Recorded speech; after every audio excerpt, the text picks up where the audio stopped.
Welcome to the Three Martini Lunch. Grab a stool next to Greg Columbus of Radio America and Jim Garrity of National Review. Three Martinis coming up.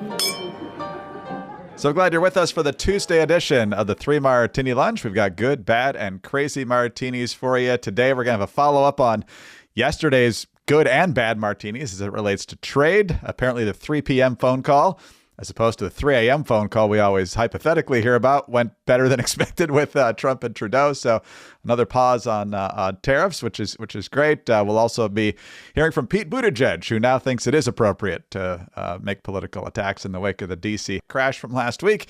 And we'll also have another visit with L.A. Mayor Karen Bass, Jim. So just when you thought that you were kind of done critiquing her performance out there, no, she's pulling you back in. I mean, credit where it's due. She was present for this bad decision.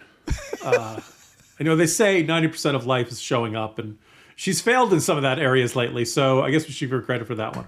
She's now making bad decisions in person, not on the road. Yes, yes, exactly right. Home field advantage is hard to get for when you're the mayor of Los Angeles. No doubt, no doubt. And we're not making it a martini today, but it looks like Tulsi Gabbard and RFK Jr. are likely to be confirmed now, which was not the case last week. And your former National Review colleague, Dan Foster, tweeting out, looks like Dennis Kucinich's cabinet is coming together. Obviously, they're going to be dealing with a very different president, and they both promised to be following his agenda. But these are names, a decade ago that you wouldn't have expected in a Republican cabinet. A recurring theme of today's podcast is going to be, never mind, like Emily Latella. And one of them is going to be, Cassidy really came down like a ton of bricks on Kennedy in that second day of hearings. And wow, it really sounded like he's a skeptic because of the fact, never mind. He's fine. He's good. Same with Susan Collins and Tulsi Gabbard. Apparently, saying that Snowden broke the law. That's all it took. That was the magic words. Oh, okay. All right.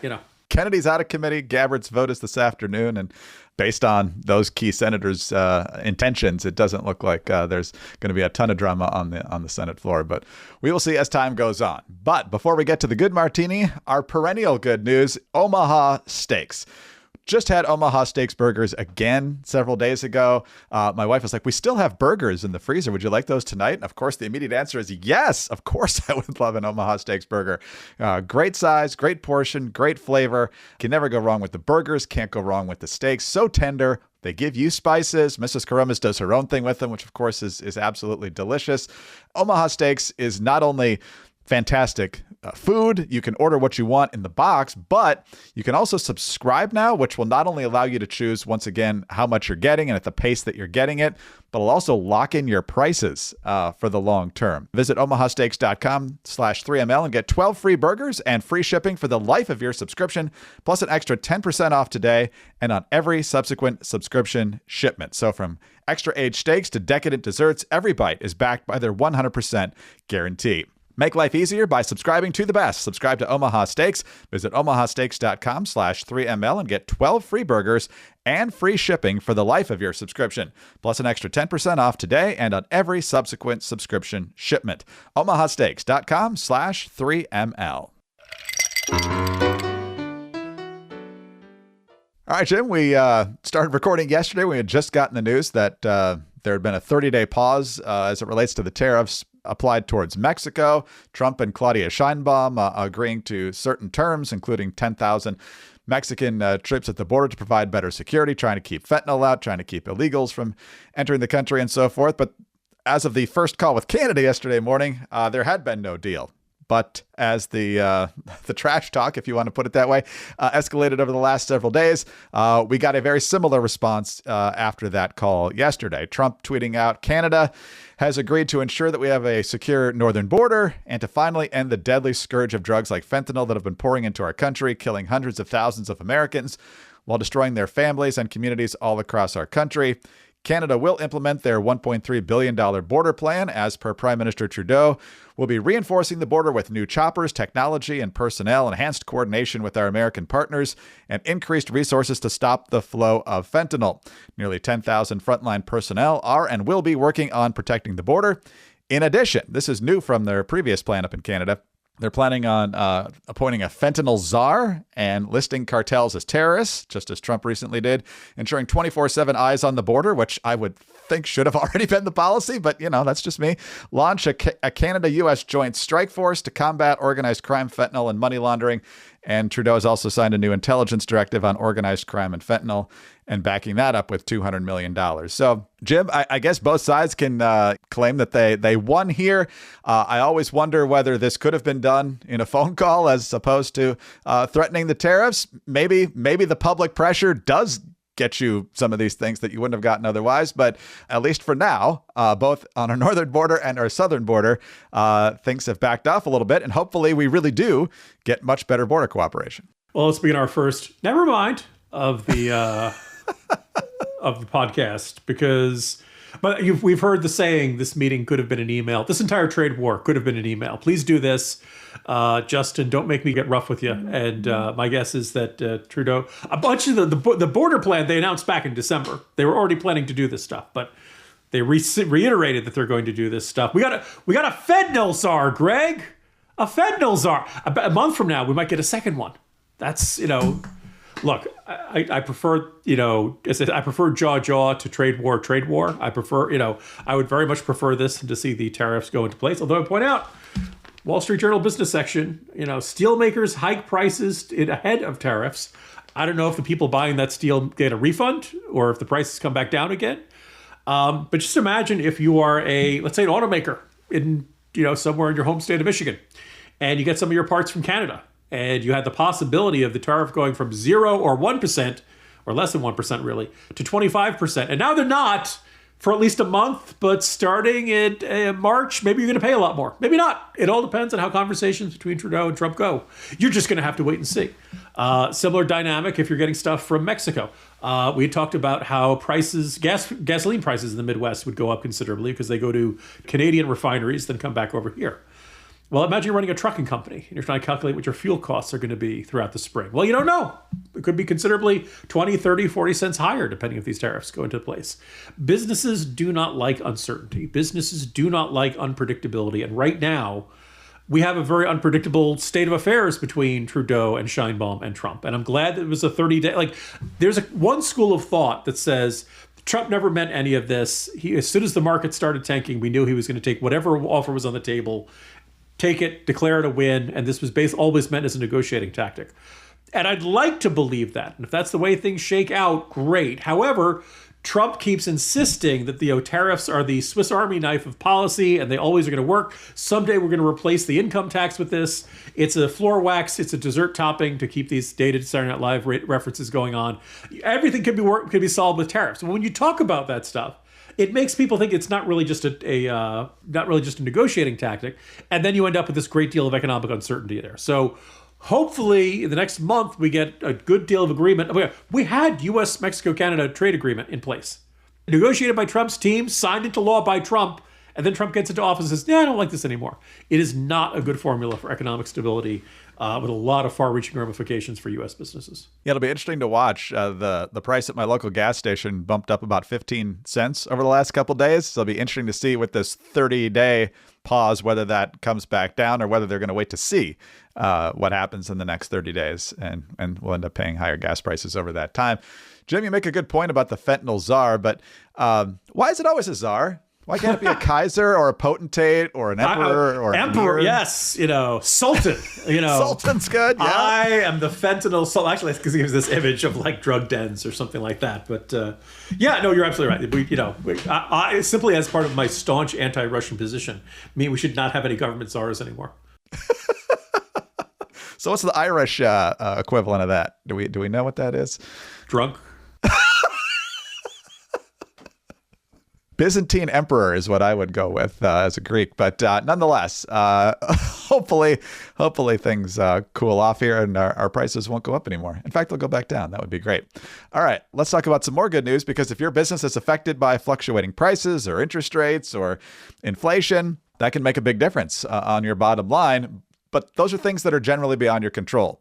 So you need to focus on the things you can control. And for more than 38,000 businesses, they've future-proofed their operations with NetSuite by Oracle, which is the leading cloud ERP platform.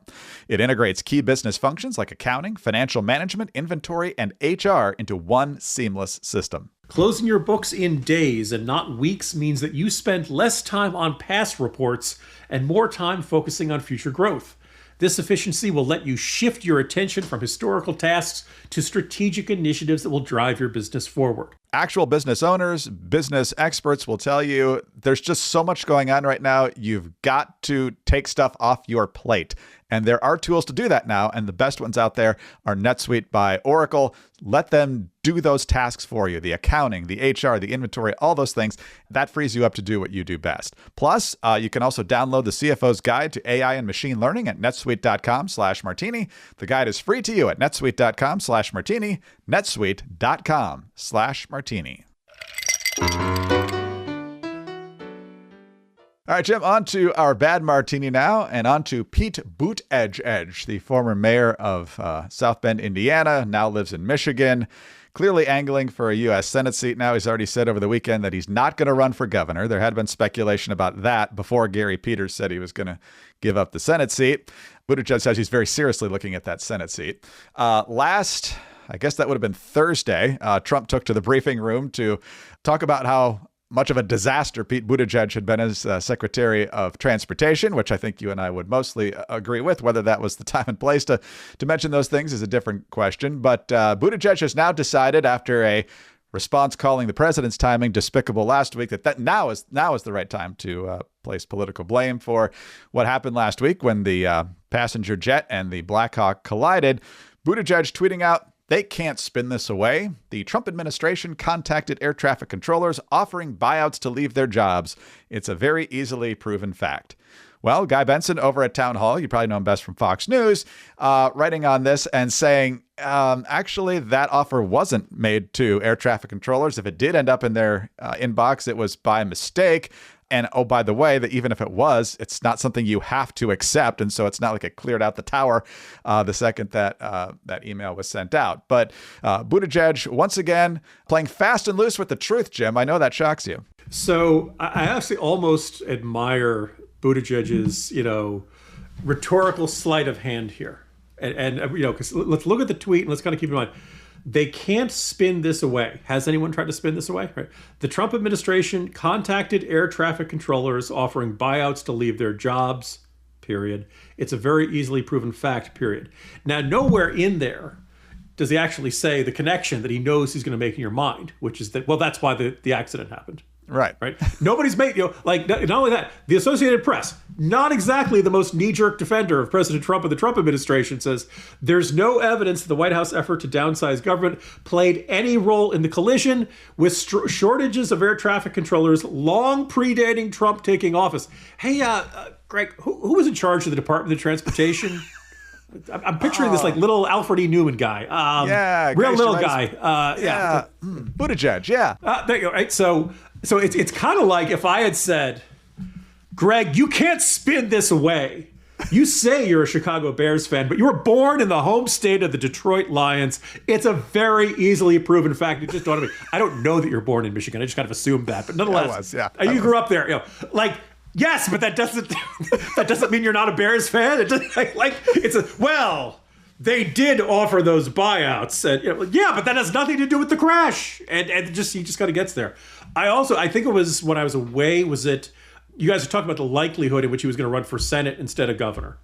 And I think, look, considering your ties to your old home state, you don't want Pete Buttigieg anywhere in government. Certainly, look, I would say you don't want him in the Department of Transportation because nothing will ever get anywhere.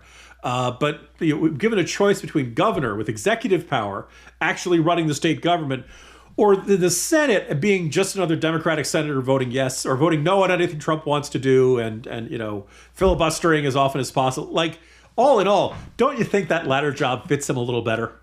The damage you could do as one of 100 senators is significantly less than the amount of damage you can do as governor. If you don't believe me, ask California.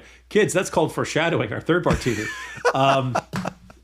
But so there's a part of me that's like, yeah, that's what we've come to expect. And I'm wondering, is this what the Buttigieg Senate campaign is going to be like? Are Trump's responsible for everything bad? And trust me, I'm an expert on transportation. Just try not to think about all the problems we had at the ports and all the problems we had at air flight delays. And it's amazing to watch him spin. I mean, Trump's line was vulgar about him, but it wasn't untrue. That basically he's got a record of failure, but he talks a good game, which he called a line of BS without abbreviating. But, the Buttigieg record as Secretary of Transportation, part-time a lot of the time, and then not effective, delayed getting out to East Palestine and all that stuff. Not a record of success, but he is an effective spin artist. And so assuming he gets into the Senate race, you got to be very, very careful about his rhetoric. But just a couple of quick updates on that. First of all, if he does get in, it's not going to be a cleared field like it was for Alyssa Slotkin 2 years ago. A lot of reports coming out that Mallory McMorrow, which is not a nationally known name, but she's a Democratic state senator who became famous in Michigan for a rant on the Senate floor about the whole LGBT situation and responding to that whole debate back in 2022. And she also brought the Project 2025 document to the DNC last year, and that ended up in a lot of different speeches. And so she's a kind of a cult celeb. So that could be a fun matchup between those two. She's an influencer in Democratic circles, and people can't see the air quotes I'm making. She's a celebrity in Michigan Democratic political circles, which is probably kind of like being the tallest skyscraper in Des Moines. By the way, I think most people saw this over the weekend. Tony Dungy makes it clear he will not be a candidate for Senate. He was not behind that rumor. There was some speculation in various places in Michigan that because he was born in Jackson, Michigan, that he would potentially be a good recruit. Problem is, he left for the University of Minnesota in 1973, and as far as I know, hasn't lived in the state since. And he's got a pretty good gig right now. As I said to Scott Bertram on Thursday, Tony Dungy's too good for the U.S. Senate. Yeah. He's one of those guys where you want to vote for him no matter where he's from. But the fact that Buttigieg could call him a carpetbagger, and he's been here 20 minutes, so, That's not good. Dungy finally tweeted out earlier this week saying, I don't know where this idea came from, but it didn't come from me. I love my home state of Michigan. I pray they elect a senator who honors the Lord and leads the people well, but I can assure you it won't be me. Number one, I'm not a politician. Number two, I live in Florida. So, Pete Buttigieg is still the number one ranked carpetbagger in the state of Michigan. But we'll see how this all plays out. Republicans still looking for a candidate. We'll find out if they actually get one, but we got a lot of time before that happens. So fun times in Michigan. All right. Well, if you're Pete Buttigieg or another person on the left who's a little overwhelmed by the first couple of weeks of the Trump administration, or more seriously, whether you're someone who just wants to see 2025 go better than previous years, perhaps it's time for BetterHelp. And the 3 Martini Lunch today is sponsored by BetterHelp. And one of the things that can improve your life is knowing where the red flags are in relationships, but also you need to know what the green flags are, what to look for in people that are a good relationship for you, people you want to spend more time with. So if these are areas you're struggling with or need more guidance in, take a look at BetterHelp. BetterHelp is fully online and makes therapy affordable and convenient, serving more than 5 million people worldwide. You can access a diverse network of more than 30,000 credentialed therapists with a wide range of specialties. And you can easily switch therapists anytime at no extra cost. Discover your relationship green flags with BetterHelp. Visit BetterHelp.com/3ML to get 10% off your first month. That's BetterHelp, HELP.com/3ML. All right, Jim, off to California, off to Los Angeles for our Crazy Martini. And this one doesn't actually deal with wildfires. In fact, over the last couple of days, they announced that the Palisades fire and some of the other big ones are now 100% contained. So thankful for that. The aftermath is still going to be long and frustrating for a lot of people. Jim, I don't know if you've heard. I haven't heard yet. Karen Bass promised 2 Fridays ago that people would be back on their property within a week. I don't know if that's happened. I hope somebody's investigating that because definitely want to call her out if that's not the case. But more recently, there have been protests on the streets of Los Angeles, protesting the deportations of criminal illegals. Curiously, a couple days ago, the LAPD was about to make arrests because streets were blocked and, just mayhem downtown. And all of a sudden, the police officers just left. Somebody on Twitter saying, I've never seen anything like this. Hundreds of police with zip ties, and all of them have just left. No arrests, protesters shouting in victory as police leave the area. Bill Malushin of Fox News and an LA native saying, hearing that LAPD rank and file who were down there are not happy about this apparent stand down order. Quote, same old crap. And another one saying, quote, chasing these guys around all day for nothing. And so Karen Bass saying, my office is actively monitoring the protests downtown. Angelenos have the right to express their First Amendment rights, but it must be in a safe and lawful way. LA is a city of immigrants, and we will protect all Angelenos, to which someone replied, find something you love, doing as much as Karen Bass loves monitoring situations. So clearly a sign that she doesn't like acting on these things, especially when it comes to her political allies. So, Jim, once again, the mayor actually in country, in town. Yes.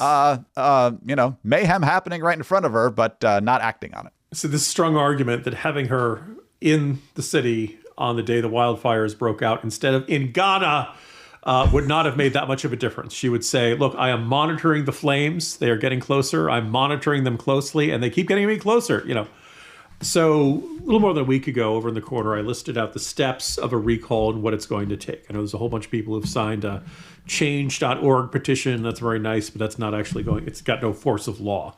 The number of signatures you would need is not insurmountable. And my attitude would be, when you have an opportunity like this, and there's a broad bipartisan, anger,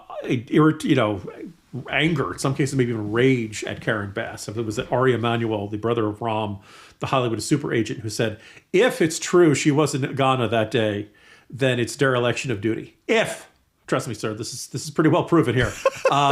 I think that's trying to leave that wiggle room, because you don't like to say, yes, the mayor we elected was derelict in duty. Saw the comment from the owner of the Los Angeles Times saying that endorsing her was a mistake. I think you really need to get her out. And my advice to Los Angeles Democrats would be, there's got to be some other Los Angeles Democrats who wants this job and who can do it better than she can. Because you just had a massive election in which one of the clear results was, we the people want the police to enforce the law. We do not want them to give a pass to someone because of their political beliefs or because of which side of the partisan divide that they're on. And you want to protest? What she's saying is right, but it's openly clear that these people are blocking roadways. It's very nice that we have not seen somebody plow into one of these crowds and run down a bunch of people. I mean, Los Angeles drivers are kind of crazy on normal days. So the idea that they're going to be a lot more respectful with a big crowd of protesters in front of them is really pushing your luck. But look, I think it's just we have somebody here who spent a long time in Congress. I believe she's 71 years old. And I think she took the mayoralty of the job as mayor of Los Angeles sort of as a semi-retirement, kind of like being on sabbatical. Like, this does not seem like someone who is ready to take your Giuliani post 9/11, whatever your measuring stick for an effective mayor in a time of crisis. She ain't it. And you've got both the crisis of the wildfires, and you've got ongoing chaos in the streets. The situation with the homelessness has gotten a lot worse. Whatever you thought you were getting 2 years ago with her, you're not getting. I think it's pretty obvious now. You could wait for another 2 years and vote her out of office. But I think it would be better for the city if you got somebody else in there. And you, under the recall, you hold an election the same day. You vote on yes, no, the mayor should be recalled, and then you vote for candidates, and candidates will declare themselves. Get the ball rolling on this, Los Angelenos. I don't think you can afford to wait 2 more years. Standing by is what you've come to expect from this woman, and that's the problem. She stands by when the problems get worse. Yeah, if we just wanted somebody to stand by, we'd just elect Wolf Blitzer, the mayor of LA. Stand by. Yes. Exactly. And so, that's my favorite member of the Impossible Mission Force. So the actress Justine Bateman giving us a little more detail on what was exactly happening in these demonstrations. She wants to know if any of these people had a permit for the demonstrations. She says, permits that would allow them to block the 101, tag, meaning graffiti, the sides of the freeway, effectively shut down downtown LA, tag City Hall. Can you please tell us what kind of permit this is called? You are not enforcing anything that is safe and lawful. And so the idea that Karen Bass would look at all that and go, we just got to keep monitoring. I'm not sure that this calls for actual intervention to keep law and order. Shows just how incompetent she is at the job. And the biggest takeaway from this, Jim, is who would have guessed that Mallory would end up being the most based Keaton from Family Ties? That's an excellent reference. Yeah, no, I think we all would have figured that Alex P. Keaton would start rubbing in there. By the way, do you have any idea how many times, Greg, my parents have referred to Michael Keaton and thought they were talking about Michael J. Fox and vice versa? Poor Michael Keaton. Who, by the way, his birth name is like Michael Douglas. And of course, Michael Douglas is a well-known other actor, so he had to change his name, and he managed to pick a name that everybody would mistake for, the character from Family Ties.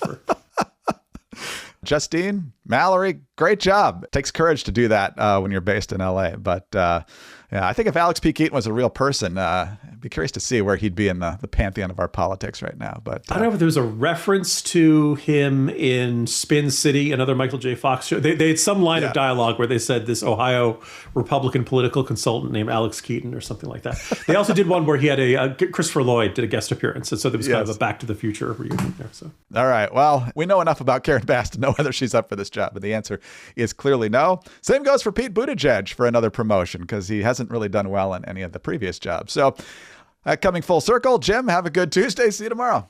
See you tomorrow, Greg. Jim Garrity, National Review. I'm Greg Corombos of Radio America. Thanks so much for being with us today. Please be sure to subscribe to the podcast if you don't already and tell your friends about us as well. Thanks also for your 5-star ratings and your kind reviews. Please keep those coming. Get us on your home devices. All you have to say is play 3 Martini Lunch podcast. Follow us both on X. He's at Jim Garrity. I'm at Greg Corombos. Have a fantastic Tuesday. Join us again Wednesday for the next 3 Martini Lunch.